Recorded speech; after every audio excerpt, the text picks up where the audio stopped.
Hello, everyone. Hi, I'm Arindam Ghosh, an assistant professor in the Department of English of Krishna Chandra College, Hetonpur, Birbhum, affiliated under the University of Baluan. This is my first attempt at of a video lecture. So now, why I have chosen this platform of YouTube or decided to give a video lecture on structuralism? Why? This particular lecture is primarily meant for the students of semester 6 of Krishna Chandra College, English honor students of semester 6 of Krishna Chandra College. And this particular lecture will concentrate specifically on the discipline specific elective 3A, that is literary theory of Badoan University. But why I have chosen this platform? I have chosen this platform because of a serious outbreak of coronavirus disease. As you all know, that it has already been declared by the World Health Organization as a pan-epidemic, and our state government has decided to close down all forms and kinds of educational institutions up to 15th of April. And hence, I have decided to communicate with the students, decided to establish some form of communication with the students through this platform of video lecturing.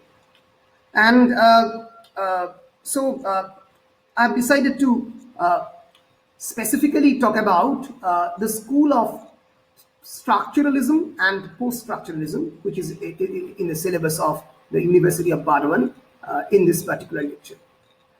Now, talking about the medium of instruction of this lecture will be in both English and Bengali, keeping in mind with the very complex theoretical structure of structuralism and post-structuralism. I have decided to communicate with the students in both English and Bengali in a bilingual form. So these are the preliminary talks that I have decided to communicate with you. Let us begin this lecture. Now, I have prepared a PowerPoint so that the students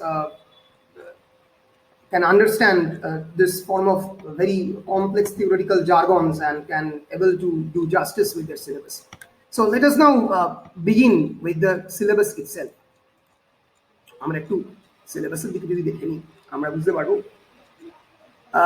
DSC 3 বা discipline specific elective 3 semester 6 এ তার first section এ আমাদের সিলেবাসে রয়েছে and it has been titled as literary theory, as you all know. This particular section, post-structuralism, এইটা আমি আজকে একটু সবার সঙ্গে আলোচনা করার চেষ্টা করব. But as you all know, that without understanding the basic characteristics and without understanding the basic foundational concepts of structuralism, you will not be able to understand post-structuralism at all. So this particular lecture will concentrate on structuralism in general.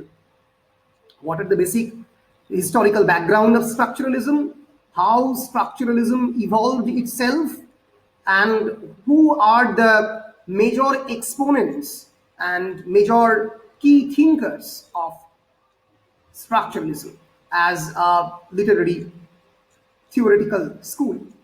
So let us begin. I have titled my lecture as Structuralism and Post-Structuralism, Background, Theory and Text. So let me begin. This is actually a famous picture of a painting by René Magritte's Golconda. This is almost a rain of men with overcoat, and perhaps signifying some form of structure, suggesting some form of patterns in the sky. Just randomly selected this picture, Golconda, by the famous Belgian surrealist artist René Magritte. আমি ধরে নিচ্ছি under graduated স্টুডেন্টরা অনেকেই জানে না যে কাকে Literary criticism বলে এবং কাকে লিটারারি থিওরি বলে। Literary criticism is the practice of interpreting and writing about literature. It's generally basically writing about literature, criticizing literature, reviewing any genre of literature in your own language. যে কোনো ধরনের form of রিভিউকে Literary criticism বলা যেতে পারে। For example, আমি যদি কোনো একটা নিউলি বট নভেল তাই নিয়ে আমার আমার নিজের বক্তব্য সেখানে লেখার চেষ্টা করি, that is literary criticism. Literary ক্রিটিসিজমের মধ্যে কোনো স্ট্রাকচার্ড থিওরিটিক্যাল ফরম্যাট থাকে না। তুমি ইচ্ছে করলে লিটারারি থিওরি ইউজ করতে পারো, আবার নাও পারো। While on the other hand, literary theory, যেটা তোমরা পড়তে চলেছো, has a specific ideological structure embedded into it. Literary theory is the study of the principles which inform how critics make sense of literary works. Basically, literary theory is a kind of lens. Literary theory মধ্যে অবশ্যই একটা আদর্শগত দৃষ্টিভঙ্গি থাকবে, যেটা through দিয়ে সে সেই particular Literary ওয়ার্কটাকে দেখার চেষ্টা করছে। It can be Marxist angle, তোমরা হয়তো জানো না, পরবর্তীকালে পড়বে যে মার্কসিজম কাকে বলে এবং মার্কসিস্ট লিটারারি থিওরি বা থিওরিটিক্যাল স্কুল কাকে বলে। একটা স্পেসিফিক পলিটিক্যাল ইডিওলজি অ্যাঙ্গেল দিয়ে একটা লিটারারি টেক্সটকে দেখা। তো এই একটা পার্টিকুলার ইডিওলজিক্যাল বা পলিটিক্যাল টুল হিসেবে যখন একটা লেন্সকে ইউজ করা হয়, তখন তাকে লিটারারি থিওরি বলা যেতে পারে। So while criticism is basically the practice of judging and commenting on the qualities and character of literary works, it's a very conventional process. দীর্ঘদিন ধরে লিটারারি ক্রিটিসিজম চলে আসছে। আমরা অ্যারিস্টটলের পোয়েটিক্স লিটারারি ক্রিটিসিজম বলতে পারি, আমরা কোলরিজের বায়োগ্রাফি লিটারারিকে লিটারারি ক্রিটিসিজম হিসেবে ধরতে পারি, ওয়ার্ডসওয়ার্থের preface to the lyrical ballads which published in 1798 and then again in 1801, এগুলোকেও আমরা এক্সাম্পল অফ লিটারারি ক্রিটিসিজম ধরতে পারি। But while literary theory is quite new in nature, around 1890s, 1910 এর পরে ইমার্জ করে লিটারারি থিওরি স্কুলগুলো, এবং স্ট্রাকচারালিজম, পোস্ট-স্ট্রাকচারালিজম, পোস্ট-কলোনিয়ালিজম, স্পেসিফিক্যালি এই ইডিওলজিক্যাল স্ট্রাকচার আছে এরকম স্পেসিফিক প্র্যাকটিসগুলোকে আমরা লিটারারি থিওরি বলতে পারি। So literary theory is the ideas and methods through which we interpret and analyze literature from a variety of perspectives. So it's basically a speculative instrument, an abstract level of discourse. আমি এই শব্দবন্ধ দিকে একটু খেয়াল রাখতে বলবো। an abstract level of discourse. discourse মানে তার মধ্যে এক ধরনের ইডিওলজি এবং পলিটিক্স থাকবে এবং সেটা অ্যাবস্ট্রাক্ট, বিমূর্ত হবে, তাকে চট করে মানে কোনো কংক্রিট ফরম্যাটে কনসেপচুয়ালাইজ করা যায় না, এবং it will try to generalize or try to formulate some form of underlying principles of subtle phenomena. These words are very important. Formulate some form of conceptualize and generalize the underlying principles of subtle phenomena. কোনো একটা Literary event বা ফেনোমেনার মধ্যে কোনো underlying principal exist করে কিনা তার দিকে দেখার চেষ্টা করে Literary theory. So in other words, a literary theory is a way of looking at something, an effort to understand it, and furthermore it tries to understand the nature of the underlying principles. Furthermore, the general nature of the underlying principles is stressed. যে বিষয়ে কথা বলছে সেই particular ফেনোমেনার general principle নিয়ে, underlying principle নিয়ে এই literary theory কথা বলে। So that's the basic difference between literary theory and literary criticism. আশা করছি এটা সবার জন্যই মোটামুটি ক্লিয়ার হলো যে কাকে বলে লিটারারি থিওরি এবং কাকে বলে লিটারারি ক্রিটিসিজম। লিটারারি ক্রিটিসিজমের মধ্যে কোনো ধরনের ইডিওলজিক্যাল ব্যাগেজ থাকে না, যেখানে লিটারারি থিওরির মধ্যে এক ধরনের ইডিওলজিক্যাল এবং পলিটিক্যাল ব্যাগেজ থাকে। তাকে মাথায় রাখতে হয় এই underlying principles of certain phenomena. It's a speculative instrument, এটা এক ধরনের থট এক্সপেরিমেন্ট তো বটেই, এবং it's essentially an abstract level of discourse. So এবার আমি আসবো স্ট্রাকচারালিজমে।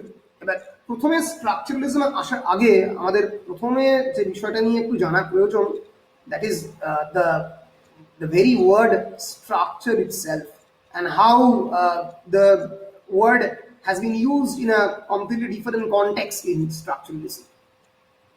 What is structure? Structure is any form of edifice, is any form of architecture, or structure is any form of creation or construction, that is structure. But what is structuralism? আমি বলছি structuralism, তখন আমি কি বোঝাতে চাইছি? আমি কি শুধুমাত্র একটা সিঙ্গল স্ট্রাকচার কি বোঝাচ্ছি, নাকি আমি এসেনশিয়ালি একটা প্যাটার্ন অফ থট বা একটা network of many constructions, multiple constructions তাকে বোঝাচ্ছি? অবশ্যই যখন আমি স্ট্রাকচারালিজমের কথা বলছি, আমি তখনই একটা নেটওয়ার্ক অফ থট বা একটা প্যাটার্ন অফ স্ট্রাকচারের কথা বোঝাতে গেছি। সেই পার্টিকুলার প্যাটার্নটা কোন সোশ্যাল, কালচারাল, পলিটিক্যাল কনটেক্সটে লোকেটেড, কোন সাংস্কৃতিক এবং রাজনৈতিক কনটেক্সটে লোকেটেড, সেটা স্ট্রেস করার বা সেটা ট্রেস করার চেষ্টা করছি এই স্ট্রাকচারালিস্ট থটের মাধ্যমে। It's a 20th century intellectual movement in literature, culture, architecture, sociology, anthropology, almost every known academic fields.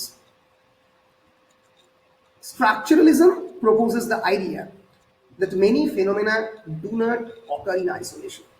যখন কোনো একটা পার্টিকুলার ঘটনা ঘটছে, যে কোনো ঘটনাই, যে কোনো সোশ্যাল ফেনোমেনাই, according to structuralism, they do not occur in isolation. তারা কোনোদিন একা বা কোনো একটা মানে মানে একটা মানে কমপ্লিটলি একা একটা ফেনোমেনা ইমার্জ করলো, এটা হতে পারে না। তাকে জাজ করতে গেলে you have to instead judge the relationality of that particular phenomena.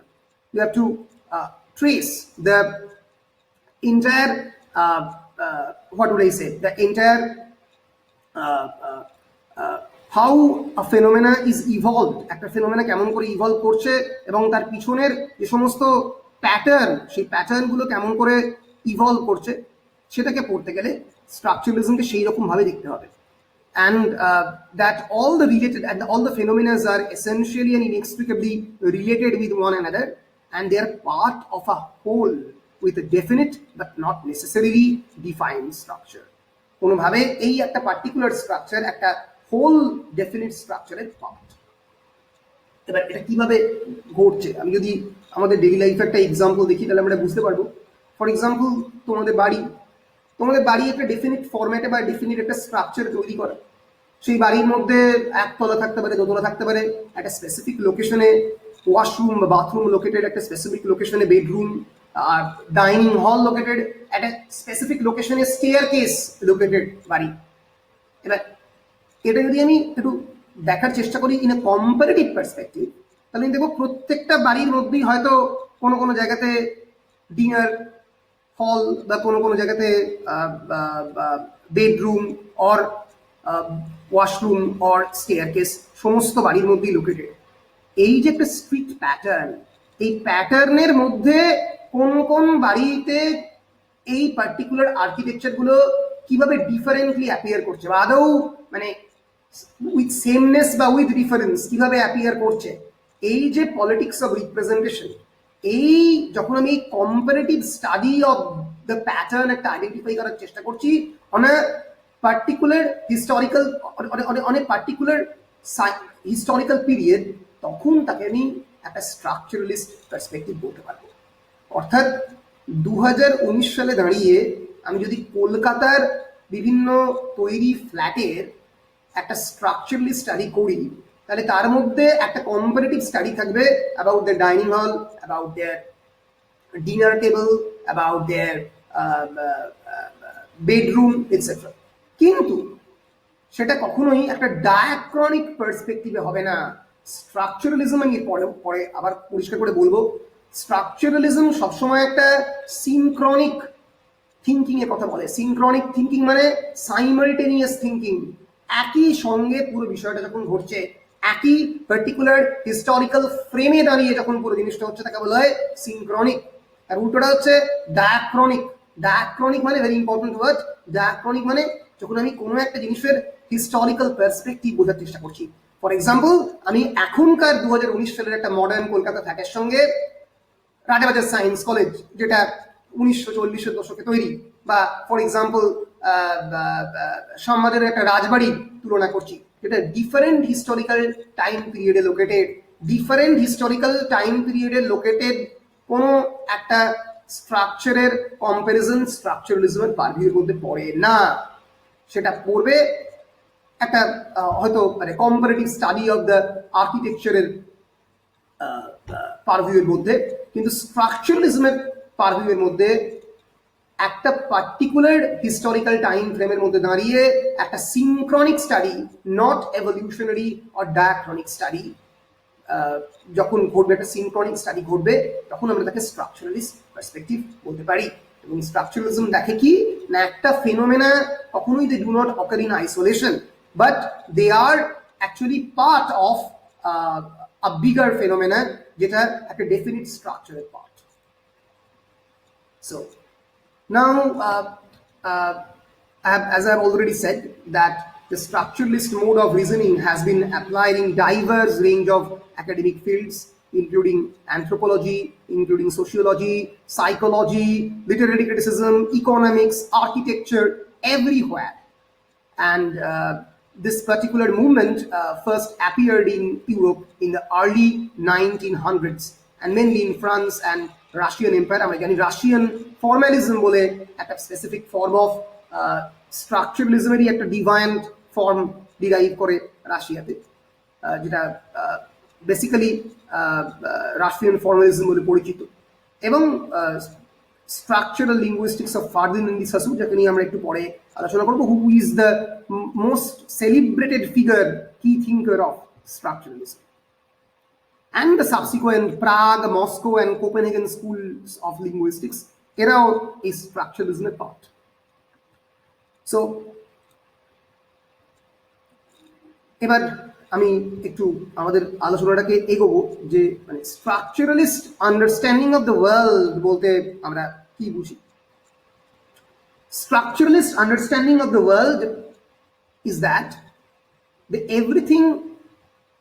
every components of the world, everything that constitutes the world, the meaning, us, humans, the text, the rituals within which we participate, is not the work of God, or is not the work of a particular creator, or of the mysteries of the nature, but rather is an effect of the principles that structure us. The meanings we inhabit and so on. So structuralism bole je ei je various mysteries of the nature and the various principles of the structure, the work of the God, egulo alada kore work of God বা কোনো transcendental সিগনিফায়ারের তৈরি করা নয়। এইগুলো প্রত্যেকটাই essentially একটা স্ট্রাকচারের part, একটা প্রিন্সিপালের পার্ট, একটা ideal part. It's not that it's a random and chaotic continuum of possibilities, but it's basically a structurally created system. And what structures do is to order that continuum, to organize it according to a certain set of principles which enable us to make sense of it. And in this way, structures make the world tangible to us and conceptually real and hence meaningful. এই particular সেন্টেন্সটা তোমাদের একটু loaded বলে মনে হতে পারে। এটার মানেটা কি সেটা আমি তোমাদেরকে বলবো। কিভাবে according to the structuralist thinkers language constitutes our own world. আমরা যেটা কনভেনশনাল আমাদের থিঙ্কিং, যে আমাদের পৃথিবী বিভিন্ন অবজেক্ট দিয়ে তৈরি। ফর এক্সাম্পল এই পার্টিকুলার একটা বই দিয়ে পৃথিবী তৈরি হতে পারে, এটা পিটার ব্যারির বিগিনিং থিওরি হতে পারে, ক্যাথরিন বেলসের পোস্টস্ট্রাকচারালিজম একটা পার্টিকুলার অবজেক্ট এই পৃথিবীর, এই মাউস বা এই কম্পিউটার, এরকম বিভিন্ন ধরনের দ্রব্য দিয়ে এই পৃথিবী তৈরি, ভেরিয়াস অবজেক্টস। কিন্তু স্ট্রাকচারালিজম প্রথমবার বলে যে অবজেক্টসগুলো দে আর নাথিং, দে আর বেসিক্যালি লিঙ্গুইস্টিক কনস্ট্রাকশন। কে তোমাকে বলেছে যে মাউস বলে ডাকতে? মাউস তো ক্যাটে হতে পারত, তুমি কম্পিউটারের মাউসকে মাউস না বলে ক্যাটও বলতে পারতে, ব্যাটও বলতে পারতে, স্যাটও বলতে পারতে। তুমি বলছো না বিকজ তোমার সুবিধের জন্য তুমি একটা ম্যানিপুলেটিভ লিঙ্গুইস্টিক স্ট্রাকচার তৈরি করেছো। সেই স্ট্রাকচারের মধ্যে তুমি পৃথিবীর সমস্ত অবজেক্টগুলোকে ক্লাসিফাই করছো। So in this way, language constructs our own world and not the other way around. এরকম নয় যে আমাদের পৃথিবীর অবজেক্টগুলো এই পৃথিবীকে তৈরি করেছে। তো এই ধরনের একটা লিঙ্গুইস্টিক টার্মের দিকে আমাদের এই পার্টিকুলার থিওরি আমাদের নিয়ে যায়।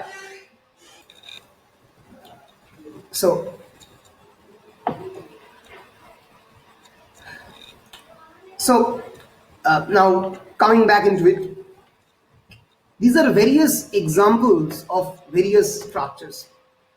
যদি একটু পরিষ্কার করে দেখার চেষ্টা করো। For example, this is an example of a very modern architecture perhaps of a shopping arcade located in France. Its form of a structure. But এক ধরনের structure, architectural construction, যে আর্কিটেকচার হিউম্যান বিইং ক্রিয়েট করেছে, it's an example of a structure. Another example of a structure, for example a multinational company, যার সব থেকে উপরে থাকে chief executive officer, তার উপরে জেনারেল ম্যানেজার থাকতে পারে। চিফ এক্সিকিউটিভ অফিসারের অনেক ভাগ থাকতে পারে, অনেক classification, marketing, sales, services, and there are various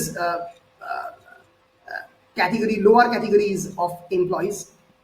এবং এই যে entire hierarchical structure created in any form of company is another example of a structure. This is another example of a structure. This is chain of a being, known as chain of being, a Renaissance concept, perhaps a middle age concept propounded by another very important theological thinker, Thomas Aquinas, যিনি বলেছিলেন chain of being এর কথা। এই chain of being যদি তুমি একটু ভালো করে দেখার চেষ্টা করো, তাহলে বুঝবে যে একদম তলার দিকে থাকে বিভিন্ন non being entities, various minerals, plants, inanimate entities. তারপরের দিকে আস্তে আস্তে অ্যানিমাল থাকে, তারপরে থাকে এই পার্টিকুলার হায়ারার্কিক্যাল স্ট্রাকচারের মাঝের দিকে থাকে হিউম্যান বিইং, তার উপরে ডেমনস, এঞ্জেলস, এঞ্জেলের মধ্যে অনেক ভাগ আছে, সেরাফিম, চেরুবিম অ্যান্ড আদার্স, তোমরা প্যারাডাইস লস্টে পড়েছো। And then there is the transcendental signified known as the God, the creator of all these beings. So this is a structure, যে স্ট্রাকচারটা ক্রিয়েটেড বাই টমাস অ্যাকুইনাস, যেটা বিভিন্ন সময় renaissance থিঙ্কার্সরা এটাকে subvert করেছে।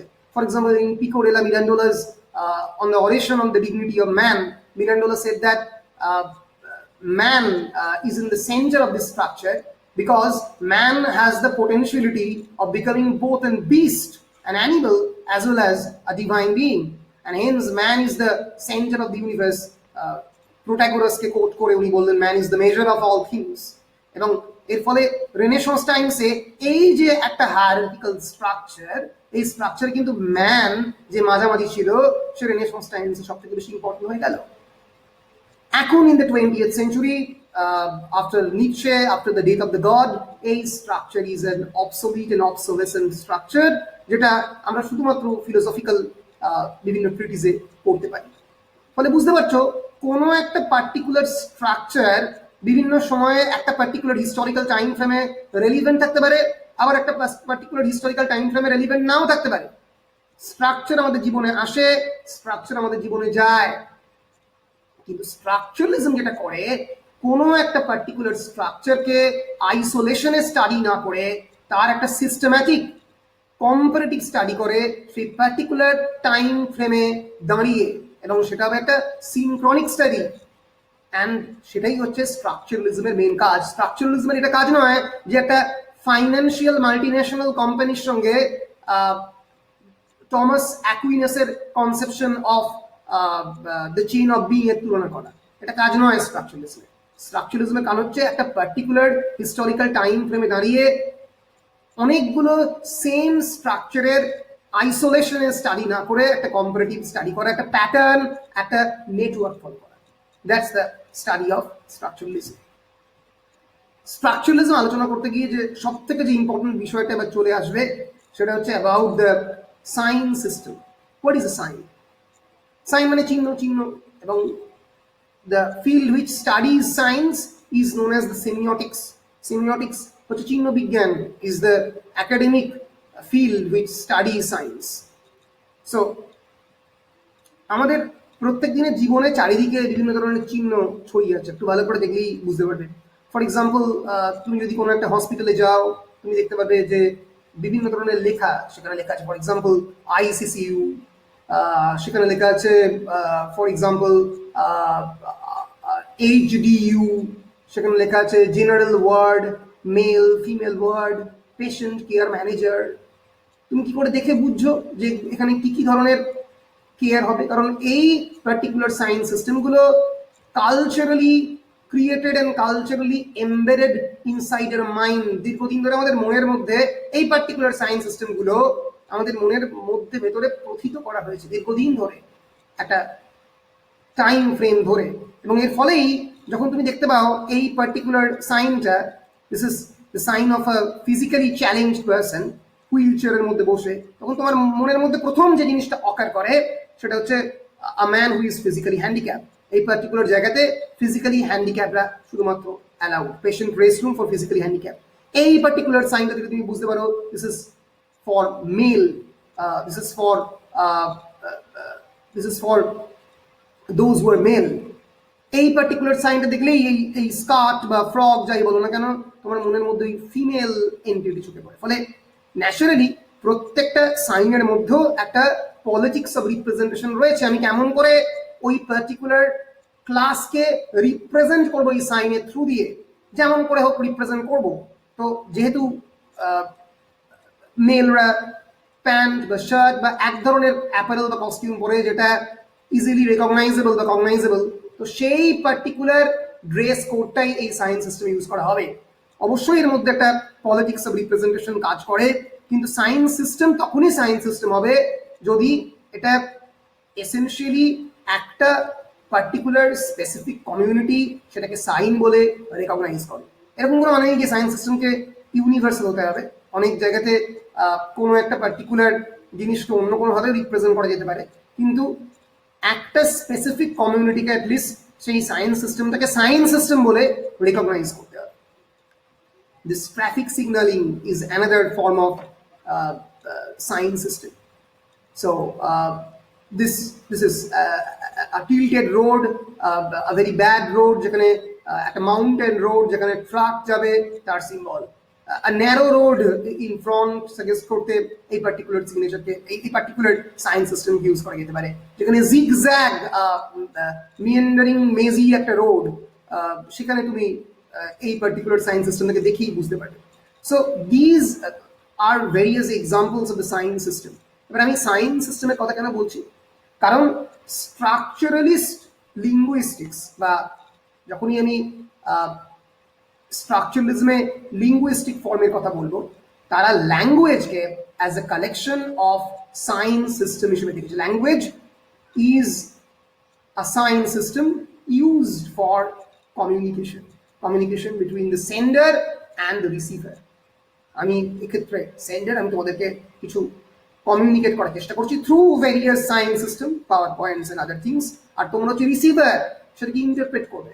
যদি কোনোভাবে সেটা প্রপারলি তোমাদের কাছে গিয়ে তো না পৌঁছয়, তোমরা যদি ডিকোড করতে না পারো, তাহলে all this communication system will eventually fall down. তাহলে বুঝতে পারছো যে কেমন করে স্ট্রাকচারালিস্ট থিঙ্কাররা ল্যাঙ্গুয়েজকে অ্যাজ আ সায়েন্স সিস্টেম হিসেবে দেখার চেষ্টা করলো। প্রমোদ নায়ারের কথা, that structuralism is a form of criticism which sought to understand a work of art in the context of structures which have genre, culture and language. Structuralism is a form of criticism যেটা একটা work of আর্টকে, any form of আর্টকে সেই particular literary ওয়ার্কের genre, culture, language এই context of স্ট্রাকচারে বোঝার চেষ্টা করে। So let us now begin about the basic notions of linguistic structuralism. Linguistic structuralism কাকে বলে? তো ন্যাচারালি আমি যেটা আগে অলরেডি বলেছি যে স্ট্রাকচারালিজম বা এনি ফর্ম অফ স্ট্রাকচারিজমের মধ্যে একটা অর্ডার, স্ট্রাকচার, হায়ারার্কি, একটা অর্গানাইজেশনাল স্ট্রাকচারাল প্যাটার্ন থাকবে। এবং ইভেনচুয়ালি শুধুমাত্র তো স্ট্রাকচারালিজম লিটারেচার বা ল্যাঙ্গুয়েজের ক্ষেত্রে প্রযোজ্য নয়, সোসাইটি, কালচার, লিটারেচার, তোমাদের সমাজ, তোমাদের সংস্কৃতি সবকিছুকেই এই স্ট্রাকচারালিজম দিয়ে দেখা যেতে পারে। And crucial to structuralism are the binary opposites: good and evil, good and bad, black and white, innocent and complex. এই বিভিন্ন ধরনের বাইনারি স্ট্রাকচারের উপরে এই স্ট্রাকচারালিস্ট ট্র্যাডিশনটা ফাউন্ডেড অ্যান্ড লোকেটেড। কিভাবে আমরা একটু বোঝার চেষ্টা করব। তো তার আগে বলে দিই যে ল্যাঙ্গুয়েজের যে সমস্ত ফিল্ডগুলোকে বা লিঙ্গুইস্টিক্সের যে সমস্ত ফিল্ডগুলোকে স্ট্রাকচারালিজম দেখার চেষ্টা করে বা স্ট্রাকচারালিজম মধ্যে ইনভলভ, তার মধ্যে অবশ্যই ফোনেটিক্স রয়েছে। Phonetics is the study of the speech of the sounds. Phonology রয়েছে। Phonology is the study of the phonemes. Phonemes is the smallest meaningful unit of a particular word. Morphology is the study of the words. Syntax is the study of the sentences. Semantics is the literal meaning of the phrases and the sentences. And pragmatics is the study of the meaning in a particular context of discourse. তো এই বিভিন্ন linguistic ফিল্ডগুলো কিন্তু স্ট্রাকচারালিজমের interconnected and integral part বলা যেতে পারে। তো যাকে দিয়ে এই পুরো স্ট্রাকচারালিজমের জন্ম, তার আলোচনা একটু চলে আসে। And he is none other than the famous linguist, the famous Swiss linguist and semiotician Ferdinand de Saussure. Born in 1857, the year of the Sepoy Mutiny, and died in 1913. He is generally considered as one of the founders of the 20th century linguistics. Along with Charles Peirce, he is another famous master of semiotics and semiology. And I have quoted the famous Prague school linguist John Murakovsky writes about Saussure that Saussure's discovery of the internal structure of the linguistic sign differentiated the sign both from mere acoustic themes and from mental processes. Language যেরকম একটা mental process হিসেবে দেখা হতো, সেখান থেকে সাসুরের linguistic চিন্তাভাবনা পৃথক করে, and that in this development new roads were thereby opened not only for linguistics but also in the future for the theory of literature, not only for the future of the theory of literature but for as I have already said, all the major academic disciplines like anthropology, sociology, psychology, linguistics, সব কিছুর জন্যই একটা নতুন field of study এই সাসুরের, Ferdinand D সাসুরের লেখা course in general linguistics দেখতে পাচ্ছ স্ক্রিনের উপরে।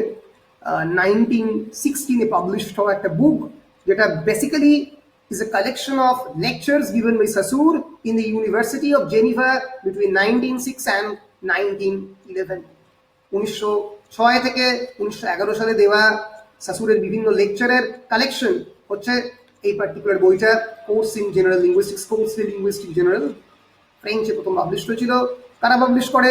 তার স্টুডেন্টরা। অ্যারিস্টটলের মতোই, অ্যারিস্টটল যেমন ছিলেন একজন পেরিপ্যারেটিক ফিলোসফার, একটা জায়গা থেকে আরেকটা জায়গায় ঘুরতে ঘুরতে লেকচার দিয়েছিলেন। তার স্টুডেন্টরাই তার লেকচারগুলোকে কালেক্ট করে পোয়েটিক্স হিসেবে পাবলিশ করে, তার স্টুডেন্টরাই তার লেকচারকে পাবলিশ করে বায়োলজি হিসেবে। সেরকম অনেকটা কোর্স ইন জেনারেল লিঙ্গুইস্টিক্স স্টুডেন্টরা পরবর্তীকালে পাবলিশ করে। তার দুজন ফেমাস স্টুডেন্ট চার্লস বালি এবং অ্যালবার্ট স্যাচেহাই তার নোটস থেকে লেকচারগুলো পরবর্তীকালে পাবলিশ করেন। এবং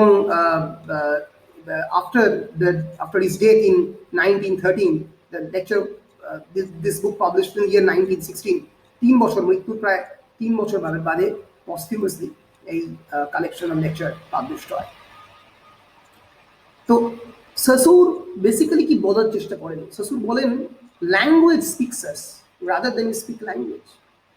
সো উনি বরাবরই এর ফলে একটা সিস্টেমের কথা বলেন, যে সিস্টেমের পার্ট হচ্ছি আমরা। ল্যাঙ্গুয়েজ এই সিস্টেম ক্রিয়েট করছে এবং এই সিস্টেমের পার্ট পৃথিবীর সমস্ত বস্তু। এটা কিভাবে ঘটছে সেটা একটু আমরা বোঝার চেষ্টা করি। First is, as I've already said about the sign system, language is basically a sign system. যেরকম ভাবে painting is a sign system, যেরকম ভাবে for example architecture is a sign system. বাড়ি তৈরি করা, বিভিন্ন ধরনের বাড়ি, প্রত্যেকটা বাড়ি বিভিন্ন ধরনের কথা বলে। একটা বাড়ি দেখে মানে তাদের একটা মানে নিজস্ব চিহ্ন, মানে প্রত্যেকটা বাড়ির একটা নিজস্ব সাইন সিস্টেম থাকে, যেটা আমাদের সঙ্গে কিছু কমিউনিকেট করার চেষ্টা করে। সো যে কোনো গ্রাম যেরকম আমাদের সঙ্গে কথা বলে, তাদের রাস্তা আমাদের সঙ্গে কথা বলে, যে কোনো শহর, প্রত্যেকটা শহরের আর্কিটেকচারাল কনস্ট্রাকশন যেহেতু আলাদা, প্রত্যেকটা শহরের রাস্তা যেহেতু আলাদা, প্রত্যেকটা শহরের স্ট্রাকচার যেহেতু আলাদা, political as well as socio cultural, তাই প্রত্যেকটা শহরও এক একটা সাইন সিস্টেম। বম্বের স্ট্রাকচার এবং কলকাতার structure architectural and otherwise are completely and radically different. তারা অন্যরকমভাবে প্রত্যেকটা মানুষের সঙ্গে কমিউনিকেট করে। সো সাসুর যে দুটো জিনিসের কথা বলেন, যে দুটো পার্টিকুলার এন্টিটির কথা বলেন, through which a sign can be divided into two parts. One is the signifier and another is the signifier. So what is signifier? Signifier কাকে বলে?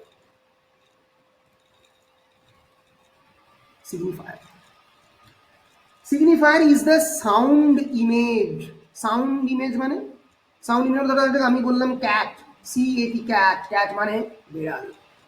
এবার এই যে ক্যাট আমি যে সাউন্ডটা উচ্চারণ করলাম এবং যে ইমেজ CAT, ইমেজ মানে ক্যাটের ইমেজ নয়, ইমেজ মানে যে ইমেজটা আমি উচ্চারণ করার মাধ্যমে প্রোনাউন্স করছি, ক্যাট, CAT, যেটা আঁকছি, লেখা তো এক ধরনের আঁকা।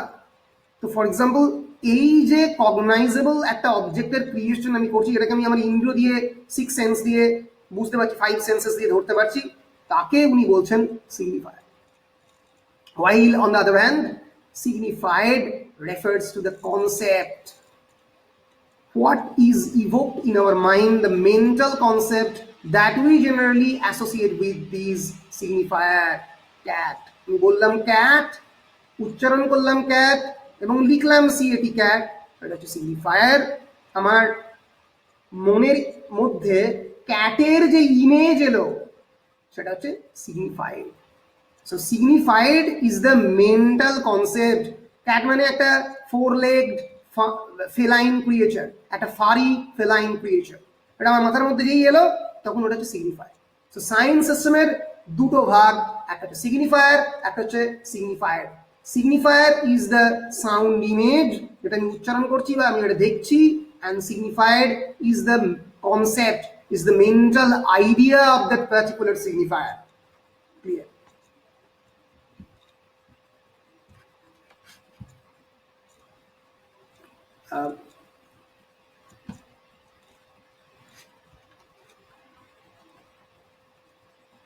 So this, যখন আমি সিগনিফায়ার হচ্ছে car, CAR, car, the word car, and signified যে পার্টিকুলার কারের, মানে কার বলতে এই জিনিসটা আমার মেন্টাল ইমেজে এলো সেটাকে বলা হয় কার। এখানে অনেকেরই একটা মানে ভুল আইডিয়া থাকে যে অনেকেই বলে যে সিগনিফাইড মানে মানে যে কার্ডটা আমার নিজের রয়েছে, পাশ দিয়ে একটা কার্ড চলে গেল, সেটা হচ্ছে signified. It is not. Real life অবজেক্টকে সিগনিফাইড অ্যাসোসিয়েট করে না। রিয়েল লাইফ অবজেক্টকে পরবর্তীকালে একজন অ্যানালাইটিক ফিলোসফার এটাকে রেফারেন্ট বলেছেন, গটলফ ফ্রেগে বলে একজন ব্রিটিশ অ্যানালাইটিক ফিলোসফার, তিনি রেফারেন্টের কথা বলেন। কিন্তু সিগনিফাইড বলতে একটা মেন্টাল ইমেজের কনসেপ্ট যেটা আমাদের মাথার মধ্যে এলো, আমাদের মাইন্ড অ্যাসোসিয়েট করে, তাকেই জেনারেলি সিগনিফাইড বলা হয়। আমার ক্যাট বা পাশ দিয়ে যে বিড়াল চলে গেল, বা আমার গাড়ি যে মানে যে গাড়ি পাশ দিয়ে বেরিয়ে গেছে, এগুলো প্রত্যেকটা যে রেফারেন্ট, যাকে আমি রেফার করছি। সো দুটো ক্যাটেগরির কথা বলেন ফার্ডিনান্ড সাসুর। উনি একবারের জন্য রেফারেন্টের কথা বলেন, রেফারেন্টের কথা পরবর্তীকালের অনেক থিঙ্কাররা বলেন। সো এই যে আবার PEAR, this very constitution of the words, PEAR, একটা সাউন্ড, একটা ইমেজ, লিখছি PEAR আর পড়ছি PR বলে, এটা যে ফলের কনসেপ্ট আমাদের মনের মধ্যে এলো, একটা ইয়েলো কালার্ড ফ্রুট, সেটা হচ্ছে সিগনিফাইড। আর একটা এক্সাম্পল দিচ্ছি, dog is a signifier that provides us with an image of a 4-legged canine frame, which leads to the dog being signified, which allows us to establish the connection with our four-legged friend, and leads to the sign which lets our minds see the picture of our four-legged friend. একটা innocent creation যেটা আমাদের মাথার মধ্যে আসছে, এইখান দিয়েই পুরো প্রসেসটা সিগনিফাইড এবং সিগনিফাইডের কমপ্লিট হচ্ছে। আমি বলছি ডগ, আর আমি আমার রিয়েল লাইফ, আমার মনের মধ্যে যে ডগের ইমেজটা ক্রিয়েশন হচ্ছে, এই এই দুটো থ্রু দিয়ে একটা সাইন সিস্টেম ক্রিয়েটেড হচ্ছে। এই দুটোর বলা যেতে পারে একটা কম্পোজিট ফর্ম হচ্ছে সাইন। সো সিগনিফায়ার হচ্ছে কান্ট বি চেঞ্জড। তুমি কোনোদিন যদি ক্যাট লেখো, CAT ক্যাট, তুমি পরিবর্তন করতে পারো না, একটা ফিক্স এন্টিটি। অন্যদিকে signifier is always flexible, is always something that appears onto your mind, some form of previous knowledge, তোমার এক্সপিরিয়েন্স অফ অবজেক্ট থেকে তোমার মনের মধ্যে এই সিগনিফায়ারের নলেজটা আসে। তো সিগনিফায়ার এবং সিগনিফায়ারের হচ্ছে এটাই বেসিক পার্থক্য। Signifier is the sound image and signified is the mental concept which you gather on your mind, which appear onto your mind from various previous forms of knowledge or experiences. Clear? Then we come into the concept of lung and parole. এই কনসেপ্টগুলো, এই সিগনিফাইড, lung এবং পারোল কোন জায়গাতে গিয়ে একত্রিত হচ্ছে সে কথা আমরা পরে ডিসকাস করব, কিন্তু আগে আমরা জেনে নিই লাং এবং পারোল কাকে বলে। So lung is basically language as a system of habits, language as a collection of habits and rituals, তাকে বলে lung. Lung is basically the language system is known as lang. Grammar, syntax, structure of the sentences, morphology, study of the words, these are all part of the lung. ব্যাকরণ, কেমন করে তুমি ভাষাকে বলবে, ভাষার various structure, তাকে বলে lung. Language system, এই যে আমি তোমার সঙ্গে কথা বলছি, communicating with you, I am Arindam Ghosh, আমি বলছি, এইটা একটা পার্টিকুলার গ্রামারের থ্রু দিয়ে বলছি। যখন আমি একটা গ্রামার মেনটেন করে এন্টায়ার সিস্টেম, যখন এই কথাগুলো তোমাদের সঙ্গে কমিউনিকেট করার চেষ্টা করে, সিস্টেমের মধ্যে থেকে যখন এই কথাগুলো বলা হচ্ছে, তখন সেটা হচ্ছে lung. While parole is the individual realization of that system. আমি যদি বলি কান্না, কান্না একটা universal human phenomena.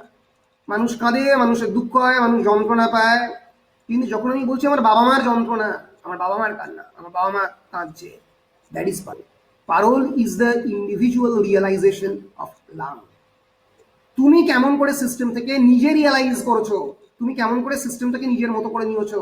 For example, various dialects and idiolects, they can be treated as example of the parole.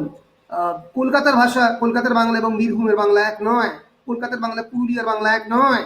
তো এই যে ডিফারেন্সটা ক্রিয়েট হচ্ছে, দ্যাট ইজ parole.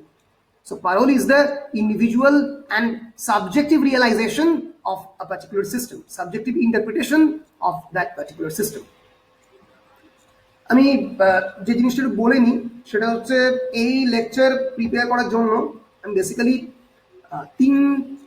5টা বইয়ের সাহায্য নিয়েছি, বা 5টা বই আমি জেনারেলি রেফার করি স্টুডেন্টদেরকে লিটারারি থিওরি পড়াতে গিয়ে। যেটা প্রথম বই, সেটা হচ্ছে Routledge companion to critical and cultural theory, আমার খুবই প্রিয় বই, সাইমন ম্যালপাস এবং পল ওয়েকের লেখা। এটা second addition.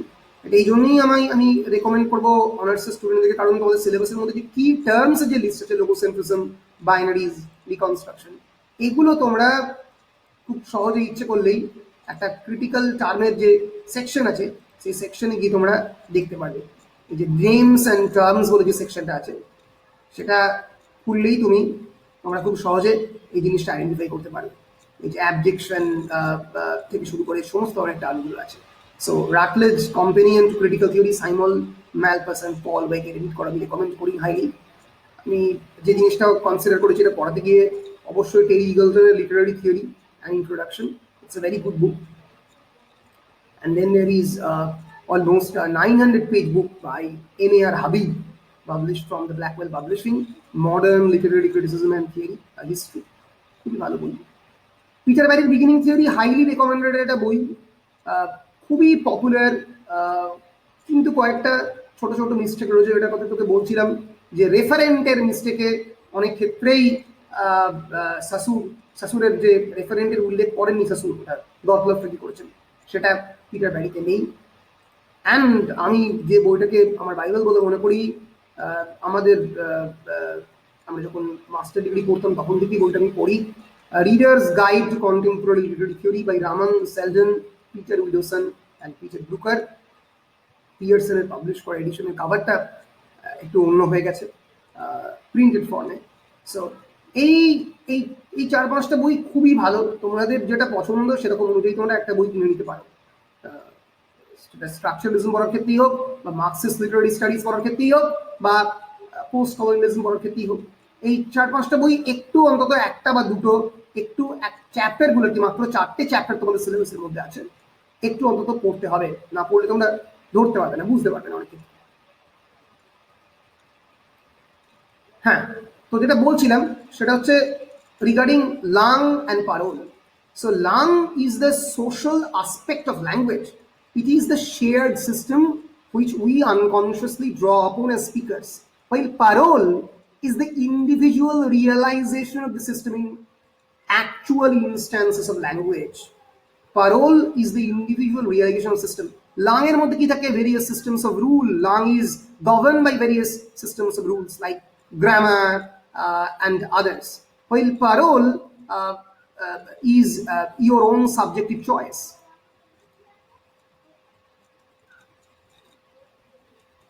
This is lang, what is shared by the community, and this is parole. So a particular lecture ami structuralism kake bole, what's the definition of structuralism, and what are the various characteristics of structuralism, and এই structuralist thinking এর সবচেয়ে বড় প্রোপাউন্ডার Ferdinand D সাসুরকে নিয়ে discuss করলাম। Who is Ferdinand de Saussure, and about his course in general linguistics, what is signifier and what is signified. I have discussed with you that what is lang and what is parole. আমি এর পরের লেকচারে I'll discuss about the chief arguments that Saussure propounds and expounds in his book. Okay, so let us wait for the next lecture. Thank you.